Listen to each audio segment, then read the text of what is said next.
Hello there friends, it's Mr. B here, and today it's a very simplified version of a tier list. As you can see here, very simplified compared to some of my normal ones. Now, normally, every quarter or so, I do a tier list with the melee weapons and then a different one with the range weapons. And I do every mark of every weapon in the game, and we have like 5 different tiers, and I really try my best to explain in detail why it is that I believe these weapons are as strong as they are, which ones are really game defining, etc., whatever, right? That is, I think it's good information. Hopefully you agree, or at least it's entertaining, right? But the important thing that players want out of that is they want to know, is the weapon good enough to play with, right? They want to know what the best things are so they can build their builds and play the game with them. So that is what I wanted to do here. I wanted to really reduce that barrier to entry, because I know I got a lot of new players that are coming in. They're hearing the call of the Skitarii tomorrow. They're coming in off of PS Plus because it's a free month over there. This game was just at Skulls. It is having a mini renaissance right now. So yeah, plenty of players coming in, and they probably don't want to sit through an hour and a half of a guide telling them about weapons. They don't even understand like half of what I'm saying. So let's break it down to the simplest possible notion. We have 2 really big simplified things here today. First of all, our tier list is only 3 tiers. There's the good stuff. Yes, you're good. The second tier stuff where it's like, okay, maybe. The third tier stuff, no, just don't deal with that right now or maybe ever. And then for our weapons, you'll notice that this is a very small representation of the overall roster. It is of course just melee for this video to keep it nice and simple and constrained, but this is just the one weapon from each family. So there are families in Darktide, there's different marks within those families, and you can swap between those at any time. So if you craft up, say, one of these Pickaxes, I accidentally put 2 Pickaxes on here, by the way, but say you crafted up a Mark 7 and you wanted to swap to, I believe this is called a Mark 2, then you can just do that in the crafting menu. You don't have to make a new one, you don't have to level it again, you don't have to get new masteries. So that's why we can just talk about this weapon as it is, as the family attack axe, because all the time that you're investing in learning that weapon, or investing in getting your weapon ranked up, or getting the masteries and unlocking the blessings and talents and tiers for it, that is all going to be preserved, right? You keep that between classes on your account. It's account wide, and you keep that sort of with the weapon. You can change the weapon when it's fully ranked up. You can swap it between marks. So even if you find out later down the road that you're playing with what you don't really like that mark, or it's considered a suboptimal mark, you can just swap it right then and there. So no problem. Let's just talk about the general weapon families. And let's just quickly reflect on what we got here to explain what the tiers are, so we're crystal clear. We're all on the same page. On the very top here, worth maining or starting. Exactly what I say it is, right?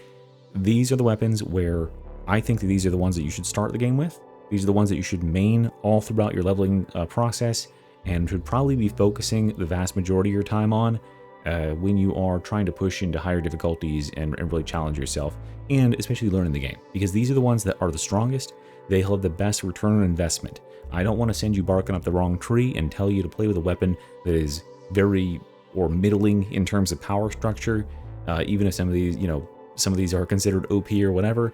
Let's just focus on getting something that's nice and solid that you'll have good results with, and then later down the road, maybe when you're older, right in the middle tier here, if you're getting a little bit bored with the stuff at the absolute top and you want to experiment with a little bit more melange in there, get something that's a bit off meta, or you haven't experimented with as much, then we can dip our toes into this category.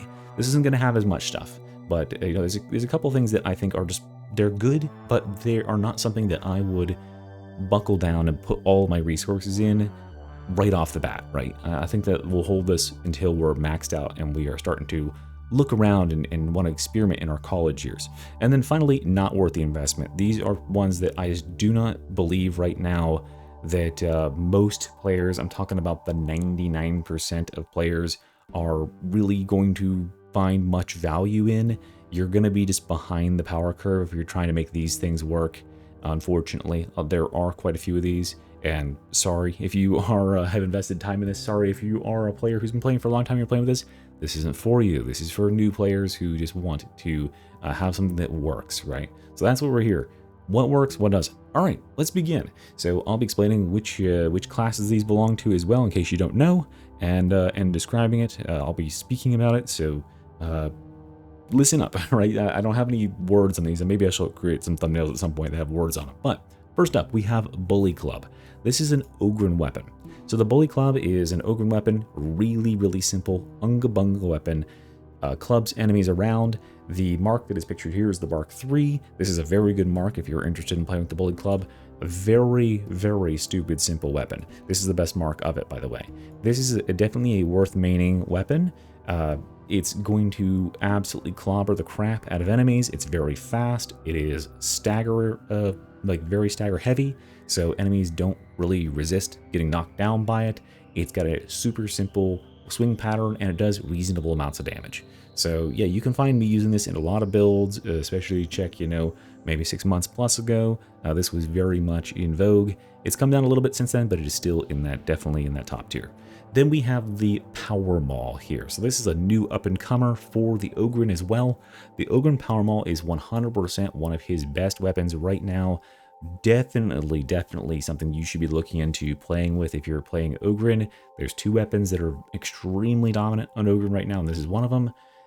This Power Maul, it's going to carry you all through the difficulties very easily because it has the principles of like the core ability to club stuff just like the Bully Club does. However, it also has this activated mode that does an absolutely massive single target blast with a blast radius around it, so you can just start to cave in the skulls of crushers and big enemies, mutants, etc.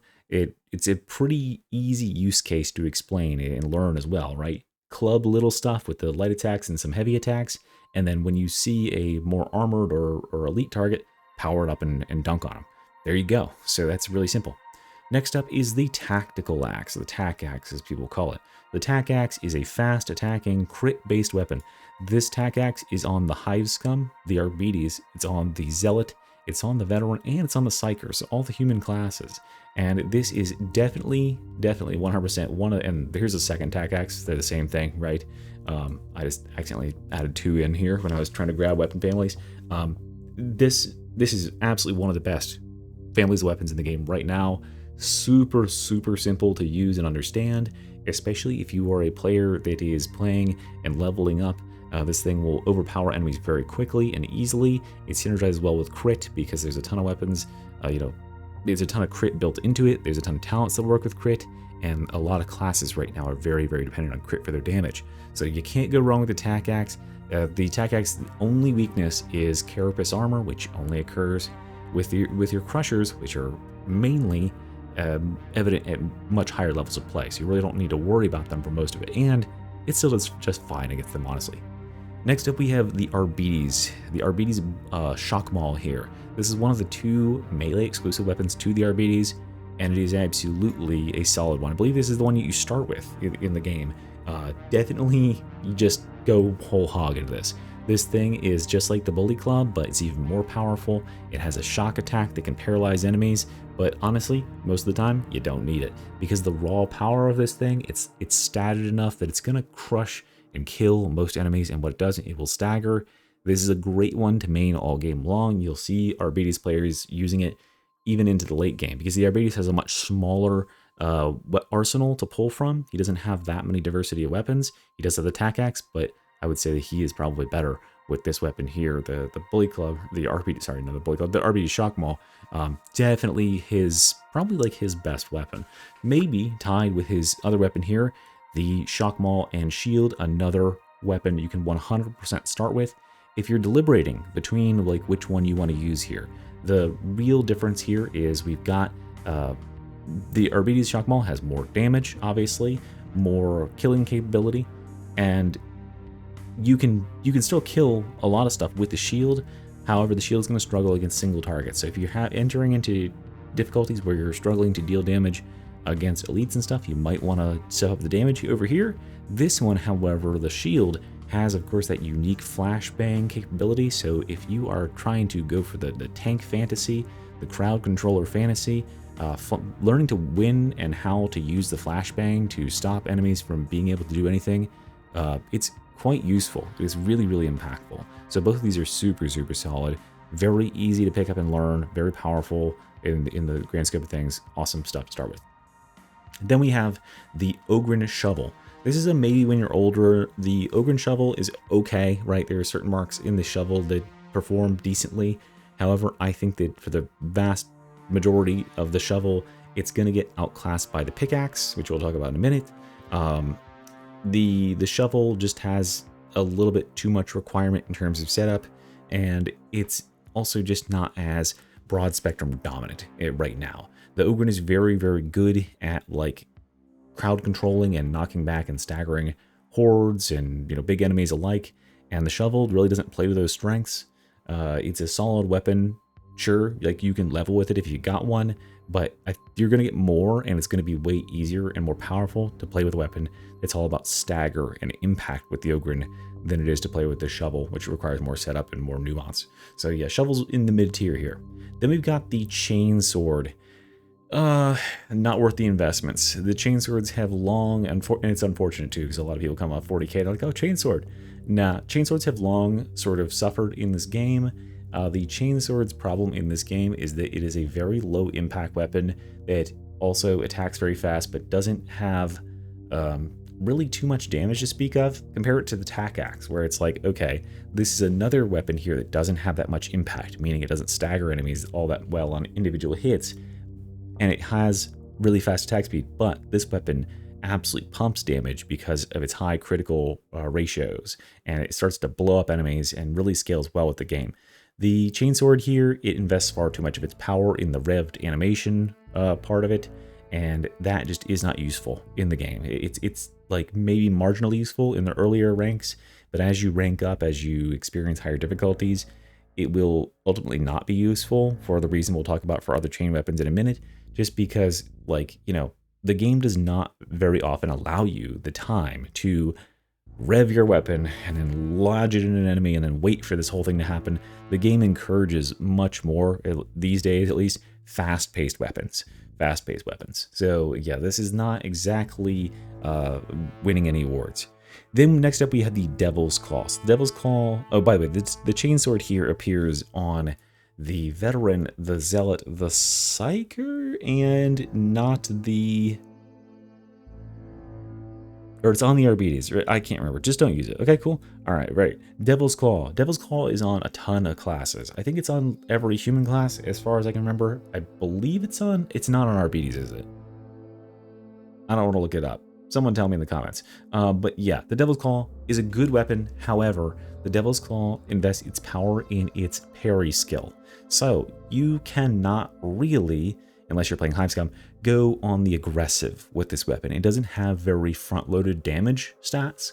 What it has is the reactive stats. When an enemy attacks you, you can parry with it, and that parry does insane damage. So when you're more skilled, and you're in a situation where there's lots and lots of enemies swinging at you, and you can use the parry off of like an enemy who's to your side and turn around and cut a like Mauler or Rager's head off in one hit, that's pretty cool.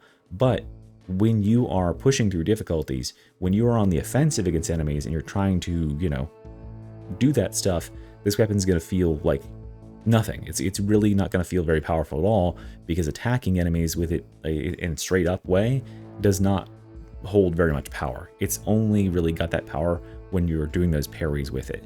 So you kind of need to bait enemies into attacking, which kind of lets the enemies set the tempo, which isn't necessarily a great way to play. It's a very safe weapon to play with, but I would not recommend maining it to start.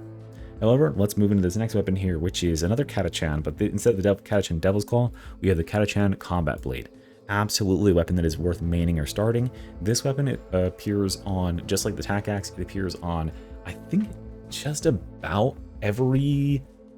Again, this is another one where I don't think it's on Arbites, but almost every melee class or every human class has access to this weapon, and this is hands down one of the easiest weapons to start with in the game, and one of the best throughout the whole game.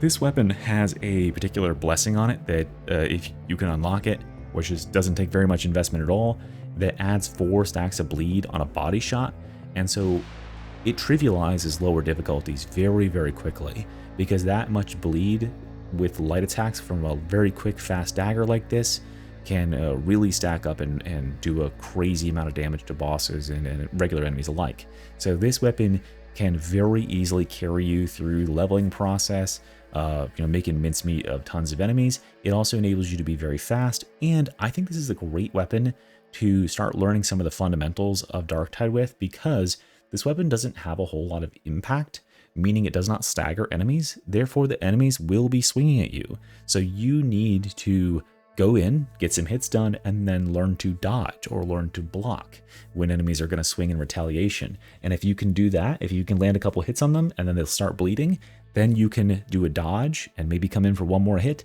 By that time, they're dead, but that's good practice. I think that's a really good thing. And this weapon scales up extremely, extremely well into the late game. So if you're investing your currency in it, if you're getting your masteries leveled up, you're going to be well rewarded, because there's a ton of classes that use this thing to great effect. Next up here, we have the, this is a Psyker weapon. This is called the Force Greatsword. So it's a two-handed sword for the Psyker.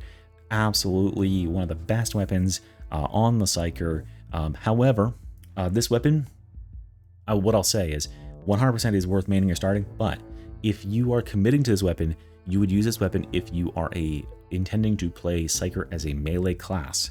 It is one of the stronger, maybe one of the strongest melee weapons in the game. However, playing Psyker as a melee class is a significant challenge as opposed to playing something a little bit more secure like the Zealot or Ogrin or Arbites for melee.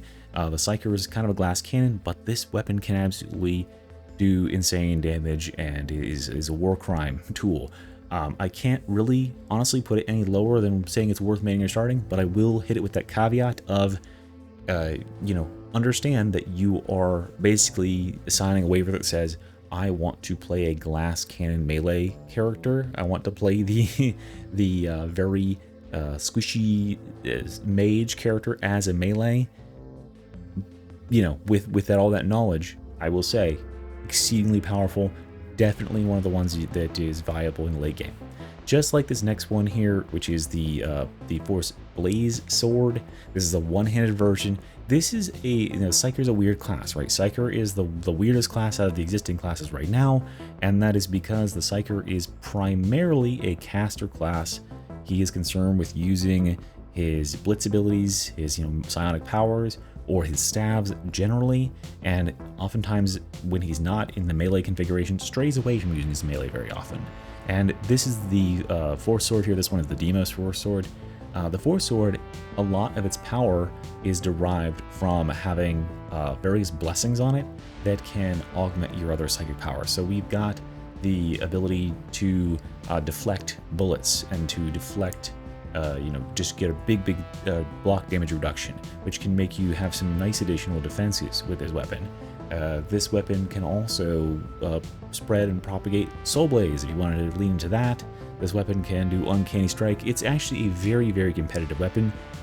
It's a good one to play with. It can be spec'd as a defensive weapon when you're still leveling up and still learning the game. I think a lot of times what Psykers struggle with when they're leveling is getting surrounded by enemies and not being able to make the space to cast, and throwing Deflector as one of the blessings on this weapon will enable you to just kind of block while your team comes and hopefully rescues you, or you can make some space. And yeah, I think it's a good one to start with, and it scales well into the end game where a lot of players do use it to great effect. You won't be hurting for having a well-leveled Blaze Force Sword on your side. Next up is the Crusher. I would not recommend playing with the Crusher. The Crusher is available on the Zealot and the Arbites. It is simply, in the current state of things, just too slow. It is not going to give you anywhere near as much bang for your buck as a lot of other relevant weapons will. It's an unfortunate state of affairs, but this is like a challenge mode weapon where it's more or less just not got the oomph that a lot of the other relatives have. If you're looking to play with a slow, feeling, impactful weapon, I've got one coming up for the Zealot and the Arbites. Just play with the one-handed version of this, which is the Arbites Shockmaul. Much better up there. The Thunderhammer. Do not play with this weapon. This is only on the Zealot. The Thunderhammer is just right now in a really bad spot. You'll see people running on with the Thunderhammer, from time to time. As I've said on streams multiple times, there's about a 90% chance that the person running around with the Thunderhammer is operating with some extremely outdated information that has led them to believe that Thunderhammer is in any way, shape, or form relevant and can play the game. And they do very poorly in the game because this weapon is really, really in a bad spot. It really cannot deal with almost any of the average enemies that are in the game. The only thing it has going for it is the massive bonk that it can do when it's empowered, and that is just not relevant, really, in modern Darktide. As I said before, the game is very fast-paced. This is a slow-paced weapon, and it doesn't deal very good outside of its bonked empowered mode, and there are weapons that are better at dealing one-shots like that. So steer away from this weapon. It's just not very good until you have about 5,000 hours in the game. And then we have the pickaxe here. This is the Carcel's pickaxe. This is an Ogrin weapon, Ogrin only. The pickaxe here is a good weapon. I'm kind of split between these two tiers. What I'll say, I'm going to put it in the maybe when you're older tier for the sole reason that the pickaxe does have a little bit more of an advanced, except for the Carcel's, which is a very brain dead, easy movement set. But the pickaxes that are actually impactful, like the Brank's pickaxe, it has a much more difficult, nuanced movement set to get your head around, and the use case of this is much more narrow than if you were to invest your time in things like the Bully Club, the Power Maul, and the one we'll talk about in a minute here. So if you're going for, if I had to like rank, the best weapons in melee on the class, this would not be among the top 3. It's definitely not among the top 2. So I'm going to put it down here because it's just not quite the one I would definitely start you with. Even though it's still pretty good, you're definitely going to see way more Ogrins playing with these other weapons, and there's a reason why. The next one up here is the Ogrin's knife. I forget what this is called, the cleaver. Definitely not worth the investment right now. Really, really bad state of things for the knife. People will cope and say that there's like edge use cases where you can get this sort of combo that you can do, and it does look great against this. The other things that the weapon could, like, the Bully Club can explode and instantly kill a crusher, with like a 10-second cooldown. The knife cannot do that, right? The knife is stuck in this like hell, basically. The weapons that sit at the top of the Ogrin class, because this is an Ogrin weapon, by the way, the weapons that sit at the top of the Ogrin class just completely laugh at this thing and are going to feel worlds better to play with. So just steer away from the knife. It's just in a bad spot. The next one up here is Dueling Sword, the infamous Dueling Sword. Maybe you have even heard tales of the Dueling Sword whispered outside of Darktide, but yeah, even after myriad nerfs, even after nerfs to a very problematic talent called Uncanny Strike, bringing down its power level greatly, this is still one of the most effective weapons in the game. Extremely simple to learn and use. It's very safe, it's very mobile, it's strong at both offensive and a little bit at defensive with the parry special here. So yeah, you cannot go wrong with the Dueling Sword, although you will get people saying, oh my god, look at this Dueling Sword chud. But you know what? Laugh at them as you are capable of killing stuff, and they aren't, because they chose one of the weapons down here. Next up is the shovel. I'll say, the shovel's okay, but I'm gonna go ahead and, for our purposes here today, not worth the investment. Do not start maining shovel right out the bat, right? Shovel, it does have Uncanny Strike. It has, they gave it a buff and stuff like that, but I think that shovel is just like the crusher here, over here, the challenge mode weapon, basically. You're challenging yourself to savor the flavor with the shovel. It's funny, this is a veteran weapon only, by the way, veteran only, so it's not really that relevant to most people, but the veteran is the only character who can use this thing, and it's just not that relevant, and you are basically kind of like, you're using a meme weapon. You're using the loot to fight people in Mordhau, right? That's the sort of thing that the shovel is to me right now, and when you're just starting out, don't invest in the shovel. Play with the Dueling Sword or something a little bit more boring, but more powerful. Then we have a weapon that is very near and dear to my heart, which is the Shock Maul. It is not quite the RBD Shock Maul, it's just the Shock Maul. Now, this is going to go in that middle tier of maybe when you're older. It is a weapon that does have a lot of relevancy. There's 2 specific classes that I think this is very, very good on, and there's a couple that I think it's not good on, by the way. So I'm going to put it there, but I'm going to tentatively put it down here as well. So if you are playing as Veteran or Arbites, this is a middle tier weapon. Veteran is has a lot of good synergies with using this weapon to augment the damage that enemies take, and then you can add on to that damage through your other damage amplification things like burns and bleeds and sort of your abilities.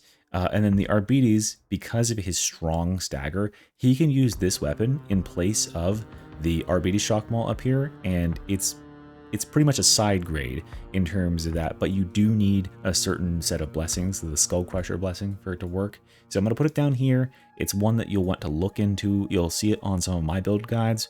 For Arbites especially, he is the absolute best user hands down on this weapon. If you were playing as Zealot or the Psyker, who both also have access to this, do not use this weapon. All right, clear. All right, the next up here is the Relic Blade. Absolutely great weapon to use. This is a Zealot only weapon. One of his peak weapons right now. This thing is Cinema. Just a beautiful, beautiful weapon. Definitely worth your time to level this thing up, to invest in it, to understand its moveset, because it will make you powerful, right? It is very, very powerful. Just at a raw fundamental level, just empowering it and randomly swinging it around, you are going to raw damage overpower most stuff at lower levels in the game. However, it also is a weapon that has been gifted with a moveset that you can learn. You can actually learn this moveset, and unlocking more knowledge of how to play with this weapon actually produces better results. Shocking, I know, right? This is a weapon that will continue to reward you as you invest time and get more experience with it, and it is also very powerful on a baseline. The Fat Mangus build uses it. It's just a good weapon all round, and you really aren't going to go wrong with this into most situations on the Zealot if you're looking for more of a Templar, two-handed warrior style of play. Chain Axe. It's going to win that not worth the investment tier. As I said earlier, chain weapons are in a very, very awkward spot for the most part, because using them appropriately is a skill that you will need many hundreds of hours to ascertain when that can happen. Because the amount of time that it takes to lodge one of these in enemies, for most players, they are going to be behind the skill curve or the knowledge curve required to use this weapon when they reach the difficulty where that difficulty kind of edges out that use case. When you're playing on Malice, sure, it'll feel fine, right? Because there's no enemies around. There's like one mauler standing alone in a field, and you run up to him and you chain axe him down. Feels great. But when you reach Damnation and Auric, when you go to rev the chain axe and hit that mauler, 3 ragers will spring out from behind a trash can and try to kill you. And that's the problem with weapons like this. It also just does not have very good mobility. It's slow, and slow weapons pay a tax in Darktide, more or less. Next up, the Ogrin's Slab Shield and Bully Club, whatever it's called. Absolute goat of the Ogrin right now. This is what I would say, these two are the strongest Ogrin weapons right now. The Power Maul and the Slab Shield. Power Maul, if you want to go for a one-handed explode enemies style of play. The Slab Shield, if you are looking to be a stagger-based defensive tank. If you're taking this, you'll need to make certain that you are taking the Batter talent to stack bleeds on enemies. You'll need to make certain that you are putting the Skull Crusher blessing on this thing. But this is a weapon that it will be relevant all game long. And I encourage you to practice with it. I encourage you to unbind the block, the special weapon on this thing. Just do not ever use the braced shield thing, at least for the first 100 hours that you play with it, right? And then you will be a goated, absolutely top tier slab shield user, because this is an aggressive weapon. This is a weapon where you run headlong into the enemies and you repeatedly bash them with the edge of the shield until their head is like concave in like a 4-inch line across the front of their forehead. So yeah, that's what the function of this shield is. It is not a defensive tool. It is a siege breaker. So use it as such. Then we have the Combat Axe here. So the Combat Axe I'm going to put in the maybe when you're older tier. The Combat Axe is a weapon that I feel like is as old as fucking dirt. This is the literal weapon that I started with when I was playing my Zealot for the very first time, as the Antax. It was in OG Darktide. This was up there with the knife as the 2 most powerful weapons in the entire fucking game, and it trivialized a lot of the difficulties. But these days, though it still has some good properties, I believe it has been kind of power crept out. I don't really see a situation where you would want to play with this stuff up here and then return down to this. and play with the combat axe unless you're feeling very hipster. But yeah, it's fine enough. But again, it's not like gonna feel bad like these ones down here, but it's missing some of the juice and power that the stuff in the top tier has. Then next up, we've got the Power Sword. This is a veteran-only weapon that is absolutely a very, very strong weapon. It does require a bit of blessing investment. You will need to unlock the blessing power cycler to get the additional power charge strikes on it. But once you do that and make certain you are using the Mark 6 or whatever the one is, it's the one. You know, go look up my guides on Power Sword. I recently put out a video specifically about the Power Sword, Veteran's best melee weapon. This weapon is awesome. It has a little bit of a complicated learning path to get to unlock a bit of that potential, but this weapon is by all means just really, really good. There's no problem with playing with this weapon. It will reward you deep into the late game. There's lots of other good weapons that the Veteran has access to in melee as well, but this one is special to only the Veteran. And yeah, it's extremely, extremely potent in knowledgeable hands. Then we got to go on to the Eviscerator, the Heavy Eviscerator. So this is a Zealot-only two-handed chain blade. This is a mid-tier. So as I said before, chain weapons do pay a tax, a penalty for being slower. However, this weapon is a lot better than the other relevant ones, and the Zealot uses it to some effect. However, for two-handed weapon purposes, slow two-handed weapon purposes, the Relic Blade just absolutely mogs on it, like it completely crowds it out. The Relic Blade is able to do all of its damage up front and doesn't need to rely on the channeled chainsaw action that's going on with the Eviscerator. Even though the Relic Blade has a complicated moveset, I feel like it's far less complicated to understand when and where you should be activating this thing. The Eviscerator does have a pretty involved knowledge behind it in order to play effectively with it. You know, for instance, a player such as myself who has 3,500 hours, I can pick up the Relic Blade, put it in a relevant build, go into a Havoc 40, and play with this thing and be very effective.